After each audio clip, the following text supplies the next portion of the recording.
আসসালামু আলাইকুম। প্রবাসী নিউজ টিভি চ্যানেলের নতুন ভিডিওতে সবাইকে স্বাগতম। এই ভিডিওর মাধ্যমে প্রবাসে কয়েকটি গুরুত্বপূর্ণ আপডেট নিউজ সম্পর্কে আলোচনা করব। প্রথমে আলোচনা করব ভারত থেকে নাগরিকদের দ্রুত দেশে ফিরতে বলেছে মার্কিন যুক্তরাষ্ট্র।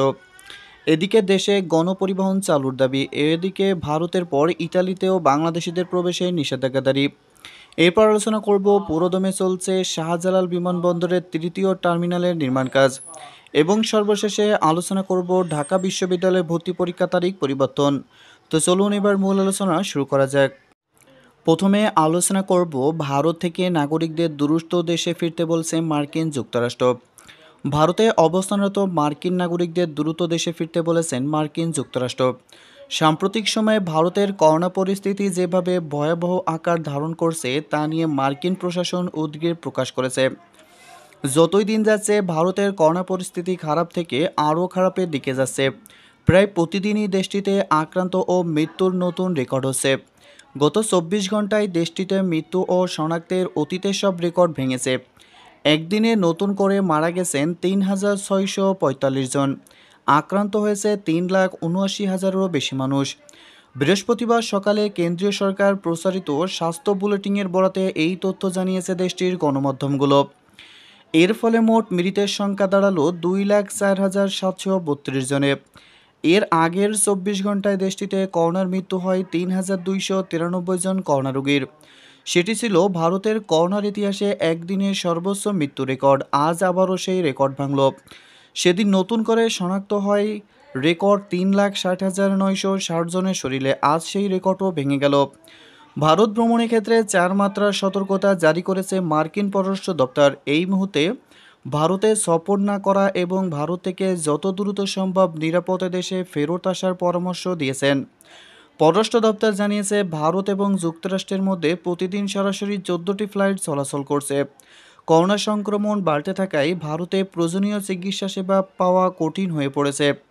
বিভিন্ন হসপিটালে ঔষধ, অক্সিজেন এবং বেডের সংকট চরম আকার ধারণ করেছে। এমন পরিস্থিতিতে মার্কিন নাগরিকদের দ্রুত সে দেশ থেকে নিজের দেশে ফেরা উচিত বলে মনে করেন যুক্তরাষ্ট্র। এদিকে দেশে গণপরিবহন চালুর দাবি। ঈদকে সামনে রেখে কঠোর স্বাস্থ্যবিধি মেনে দ্রুত গণপরিবহন চালুর দাবি জানিয়েছেন Bangladesh bus truck owners association. কর্মকর্তা, কর্মচারী ও শ্রমিকদের ঈদের বেতন ভাতা পরিশোধে ৫,০০০ কোটি টাকা প্রণোদনা দেওয়ার আহ্বান জানায় সংগঠনটি। বৃহস্পতিবার রাজধানীর গাবতলীর বাগবাড়িতে এক সংবাদ সম্মেলনে এই দাবি জানান সংগঠনের চেয়ারম্যান রমেশ চন্দ্র ঘোষ।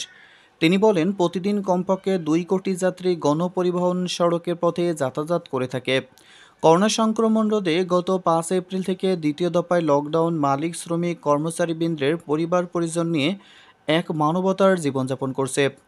রমেশ চন্দ্র ঘোষ বলেন, লকডাউন গণপরিবহন বন্ধ থাকলেও পরিবহন পরিচালনার সংশ্লিষ্ট ব্যয় চলমান রয়েছে। যেমন কাউন্টার ভাড়া, গ্যারেজ ভাড়া, স্টাফ বেতন, পার্কিং চার্জ, গাড়ি পাহারা ও পার্টস ড্যামেজ। সব মিলে দৈনিক প্রতিদিন কোম্পানি বড় অঙ্কের ক্ষতির সম্মুখীন হচ্ছে। গত বছর ৯০ দিনের লকডাউন সড়ক পরিবহন সেক্টরে প্রায় ৫,০০০ কোটি টাকার ক্ষতি হয়, যা পরিবহন মালিকরা এখনও কাটিয়ে উঠতে পারেনি। এদিকে ভারতের পর ইতালিতে বাংলাদেশিদের প্রবেশে নিষেধাজ্ঞা জারি করা হলো। ইতালিতে ভারতের পর এবার বাংলাদেশিদেরও প্রবেশে নিষেধাজ্ঞা জারি করেছে দেশটির সরকার।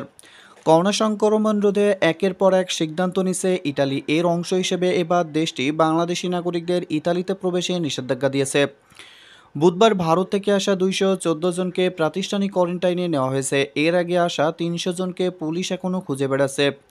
দেশটির স্বাস্থ্য বিভাগ জানিয়েছে, ভারতে করোনার ভয়াবহতা বেড়ে যাওয়ায় বাংলাদেশিদেরও ইতালিতে প্রবেশে নিষেধাজ্ঞা দেওয়া হয়েছে। দেশটির স্বাস্থ্যমন্ত্রী মঙ্গলবার রাতে এক অধ্যাদেশে স্বাক্ষর করার পর থেকেই এই আদেশ কার্যকর হয়েছে। এতে বলা হয়, গত ১৪ দিন ভারত কিংবা বাংলাদেশে অবস্থান করছেন এমন কোনো যাত্রীকে ইতালিতে প্রবেশ করতে দেওয়া হবে না। ভারত এবং বাংলাদেশের করোনা পরিস্থিতির উপর তাদের ইতালি সরকার নজর রাখছে বলেও জানানো হয়। বাংলাদেশিদের ইতালি প্রবেশে নিষেধাজ্ঞা জারি করায় সমুদ্র সৈকতে ও গ্রীষ্মকালীন ব্যবসায়ীরা ব্যাপক ক্ষতির সম্মুখীন হবেন বলে আশঙ্কা করা হচ্ছে, যাদের বেশিরভাগই বছরে মাত্র ৩ মাস সি বিচে ব্যবসা করে থাকেন। বুধবার ভারত থেকে আসা ২১৪ জনকে বিভিন্ন হোটেল, সেনা নিয়ন্ত্রিত কোয়ারেন্টাইন সেক্টর সহ অন্যান্য স্থানে প্রাতিষ্ঠানিক কোয়ারেন্টাইনে নেওয়া হয়েছে। তবে এর আগে ইতালিতে প্রবেশ করা ৩০০ ভারতীয়কে আটক করেছে, এখনও অভিযান অব্যাহত রেখেছে পুলিশ। এদিকে পুরোদমে চলছে শাহজালাল বিমানবন্দরে তৃতীয় টার্মিনাল নির্মাণ কাজ। লকডাউনের মধ্যেই পুরোদমে চলছে হজরত শাহজালাল আন্তর্জাতিক বিমানবন্দরে তৃতীয় টার্মিনাল নির্মাণ কাজ। ৫,০০০ শ্রমিকের স্বাস্থ্য সুরক্ষা নিশ্চিত করে এগোচ্ছে ২১,৫০০ কোটি টাকা ব্যয়ের এই মেগা প্রকল্প। এর মধ্যে ১৫.৫% কাজ হলেও কর্তৃপক্ষ আশা করছেন নির্ধারিত সময়ের আগেই শেষ হবে সম্পূর্ণ কাজ। এটি চালু হলে যাত্রী সেবা ও আধুনিকতায় নতুন মাত্রা যুক্ত হবে এই বিমানবন্দরে। হজরত শাহজালাল আন্তর্জাতিক বিমানবন্দরে ভিআইপি টার্মিনালের দক্ষিণ পূর্ব কোণে বলাকা ভবনের পাশে ৩৫০ একর জমির উপর চলছে তৃতীয় এই টার্মিনাল নির্মাণের কর্মযজ্ঞ। ইতোমধ্যে শেষ হয়েছে টার্মিনাল ভবনের পাইলিং, দাঁড়িয়ে গেছে ভিত। করোনা মহামারীতেও প্রকল্পের কাজ সচল রাখতে নেওয়া হয়েছে বিশেষ ব্যবস্থা। প্রকল্প এলাকায় ৫ শতাধিক শ্রমিকের আবাসনের ব্যবস্থা ছাড়াও স্থাপন করা হয়েছে মেডিকেল সেন্টার। লকডাউনে সব দেশের সঙ্গে ফ্লাইট চলাচল না থাকায় আটকা পড়েছেন প্রকল্পে নিযুক্ত অনেক বিদেশি প্রকৌশলী ও পরামর্শক। তবে অনলাইনে যোগাযোগের কারণে তেমন সমস্যা হচ্ছে না বললেন সিভিল এভিয়েশন চেয়ারম্যান। এদিকে ঢাকা বিশ্ববিদ্যালয়ে ভর্তি পরীক্ষা তারিখ পরিবর্তন করা হয়েছে। করোনা ভাইরাসের প্রকোপের কারণে ২০২০-২১ শিক্ষাবর্ষে স্নাতক সম্মান প্রথম বর্ষের ভর্তি পরীক্ষার তারিখ পরিবর্তন করেছে ঢাকা বিশ্ববিদ্যালয় ঢাবি। বৃহস্পতিবার বিশ্ববিদ্যালয়ের উপাচার্য অধ্যাপক ডক্টর মোহাম্মদ আখতারুজ্জামানের সভাপতিত্বে অনুষ্ঠিতব্য সাধারণ ভর্তি কমিটির জরুরি সভার ভার্চুয়াল এই সিদ্ধান্ত হয়। কমিটির সিদ্ধান্ত অনুযায়ী ক ইউনিটের ভর্তি পরীক্ষা আগামী ৬ আগস্ট, খ ইউনিটের ভর্তি পরীক্ষা ৭ আগস্ট, গ ইউনিটের ভর্তি পরীক্ষা ১৩ আগস্ট, ঘ ইউনিটের ভর্তি পরীক্ষা ১৪ আগস্ট এবং চ ইউনিটের ভর্তি পরীক্ষা সাধারণ জ্ঞান ৩১ জুলাই অনুষ্ঠিত হবে। চ ইউনিটের ভর্তি পরীক্ষা অঙ্কনের তারিখ যথাসময়ে জানিয়ে দেওয়া হবে। সকল ইউনিটের ভর্তি পরীক্ষার প্রবেশপত্র আগামী ১০ জুলাই হতে পরীক্ষা শুরু ৩০ মিনিট পূর্ব পর্যন্ত ডাউনলোড করা যাবে।